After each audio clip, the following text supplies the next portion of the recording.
Здравствуйте, меня зовут Александр Билан, и я совместно с директором этого замечательного ресторана «Чайханы Павлин» занимался 2 года назад внедрением системы лояльности UDS.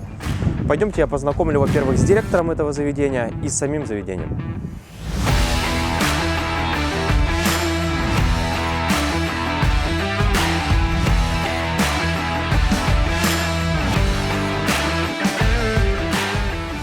Рад представить Наталья, директор ресторана «Чайханы Павлин». И, Наташа, у меня к тебе вот главный вопрос.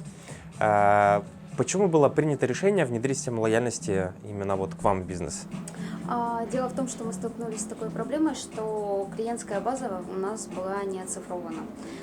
Система UDS замечательно решила этот вопрос, плюс дополнительно был еще один большой минус, то есть это скидка 10%. Она Минус, была достаточно существенная. Это минус для заведения, конечно, да. Мы хотели сэкономить и при этом дать гостям что-то лучшее, интересное, какое-то хорошее предложение. И так мы встретили систему UDS. Спасибо, Наташа. В общем, не буду тебя отвлекать, тогда мы тебя освободим, а дальше продолжим показывать какие-то результаты от системы лояльности от внедрения. Значит, как сказала Наталья, самая главная задача, наверное, первая, это была собрать всю клиентскую базу воедино. И мы здесь разработали специально такую схему, это 3 основных точки касания системы лояльности с клиентом внутри бизнеса. Первая точка касания – это хостес, который встречает гостя, и в момент сопровождения он спрашивает, есть ли у клиента бонусная карта или нет. Соответственно, если у клиента карты нету, он, когда в момент усаживания, скажем, клиента за стол, ложит одноразовую скатерть на стол и обращает внимание, что там можно ознакомиться с этой информацией, как получить бонусную карту. Собственно говоря, макет этот выглядит вот таким образом. То есть с правой стороны у нас информация о портативной зарядке, здесь на месте, если у вас сел телефон, а с левой стороны информация о том, как можно получить бонусную электронную карту. Соответственно, вторая точка касания, вот таким образом выглядит эта схема. Это и есть, собственно говоря, подложка. А третья точка касания – это официант, который спрашивает, списывать либо начислять баллы при расчете. Все, и таким образом в клиентскую базу за 2 года работы системы лояльности в этом бизнесе было оцифровано практически 9 тысяч клиентов. Когда основная часть клиентской базы была оцифрована, нужно было запускать систему лояльности для того, чтобы каждый клиент мог иметь в этом заведении какую-то привилегию. А для этого надо было обязательно проводить каждую операцию через UDS. То есть для того, чтобы когда клиент рассчитывается за то, что заказал, ему были начислены какие-то баллы. И сейчас мы продемонстрируем, как это, собственно говоря, происходит. Я рассчитаюсь за свой чай и покажу наглядно, как все это происходит. Баллы будем списывать, копить? Да, давай спишем, пожалуйста. Хорошо. Могу увидеть промокод? Пожалуйста.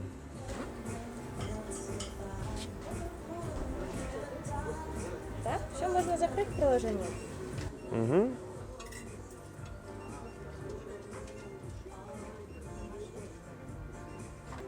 Спасибо. Мне сразу же начислены баллы именно с той суммы, которую я платил. Система мне предложила оценить качество обслуживания и написать какой-то комментарий. Собственно говоря, я это и делаю. Таким образом, каждого клиента рассчитывают, списывают или копят баллы и собирают всю обратную связь от клиентов. Вся обратная связь, она собирается здесь, в админ-панели, во вкладке «Обратная связь». И мы видим вот то, что я написал, и то, как я оценил качество обслуживания.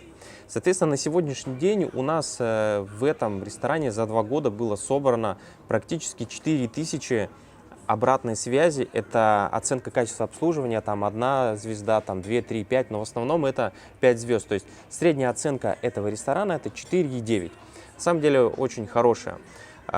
И по обратной связи, именно потому, что клиенты пишут, можно каким-то образом улучшать свой бизнес и свой сервис.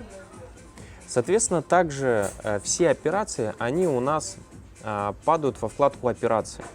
И мы здесь видим, да, точно так же мою операцию, которая вот была произведена практически только что. Видим, какое количество баллов было списано и какое количество денег я положил в кассу.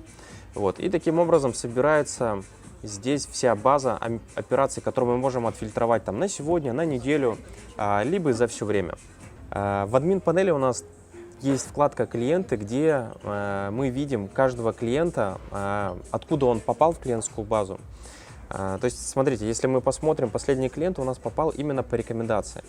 То есть каждый клиент имеет возможность передавать бонусную электронную карту и таким образом пополнять клиентскую базу этого ресторана. То есть, еще раз, помимо раскладки на столах, да, про которую я рассказывал, точка касания вторая, у нас еще клиентская база расширяется и за счет уже существующей клиентской базы ресторана «Павлин». А теперь я вам хочу показать статистику конкретно в деньгах, сколько денег получил ресторан за счет рекомендаций. Мы заходим во вкладку «Статистики», «Операции», и в операциях мы фильтруем по двум параметрам. Это, во-первых, за все время, и второе, это по уровням. То есть, смотрите, когда клиент какой-то передает бонусную карту, человек попадает в клиентскую базу под уровнем номер 2. Соответственно, мы здесь и фильтруем со второго уровня рекомендаций. И видим все цифры. То есть, смотрите, за 2 года по рекомендациям в этот ресторан пришло денег 1 670 000 рублей. И мы можем таким образом отслеживать все сарафанное радио. Или, другими словами, это оцифровка сарафанного радио. Данный инструмент нам позволяет это сделать, помимо всего того, что я рассказал ранее. Точно так же мы можем посмотреть любую другую информацию, например, как посмотреть, сколько денег нам пришло от клиентов, которые осуществляли покупку от 2 и более раз. Очень нравится мне вкладка, это рейтинг клиентов, которые больше всего денег оставили в этом бизнесе. То есть, смотрите, на первом месте у нас находится Михаил, который в общей сложности оставил 306 000 рублей за 94 раза. А на втором месте находится Кирилл, который оставил примерно такую же сумму, но за 267 раз. Это говорит о чем? О том, что у клиентов разный средний чек.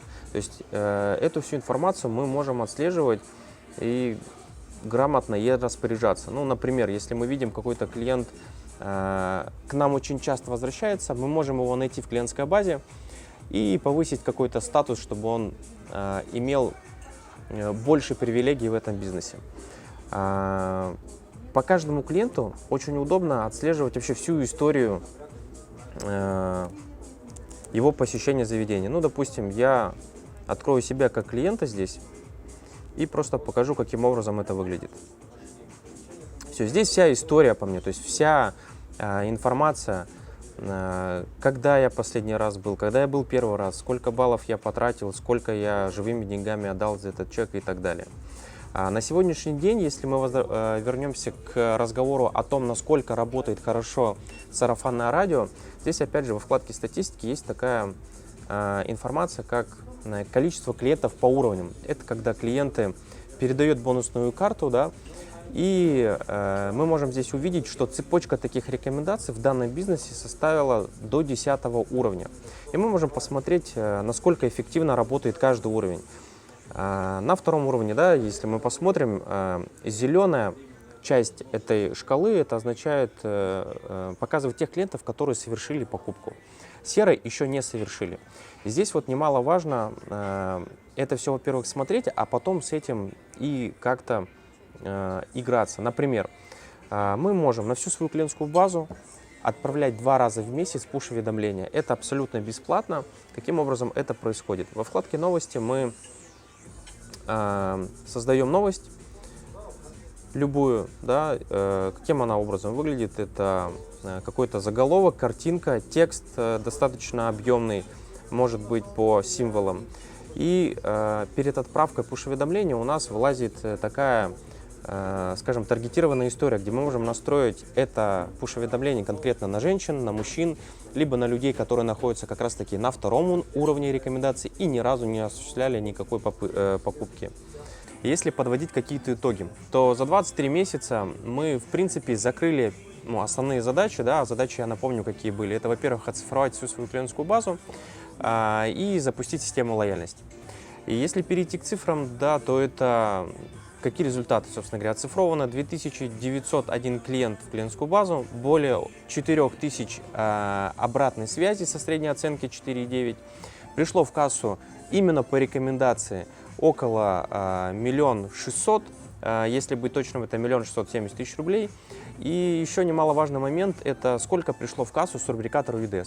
То есть, смотрите, мы никогда не говорим, что система лояльности UDS – это какой-то некий источник трафика, это больше инструмент, который позволяет работать со своей клиентской базой. Но, тем не менее, за счет того, что в системе около 12 миллионов пользователей уже на сегодняшний день, с рубрикатора в кассу попало 1 272 000 рублей. Я считаю, что это очень хорошие цифры, и думаю, что мы на этом не остановимся. Вот, собственно говоря, вот такие результаты от внедрения системы лояльности конкретно в этот бизнес.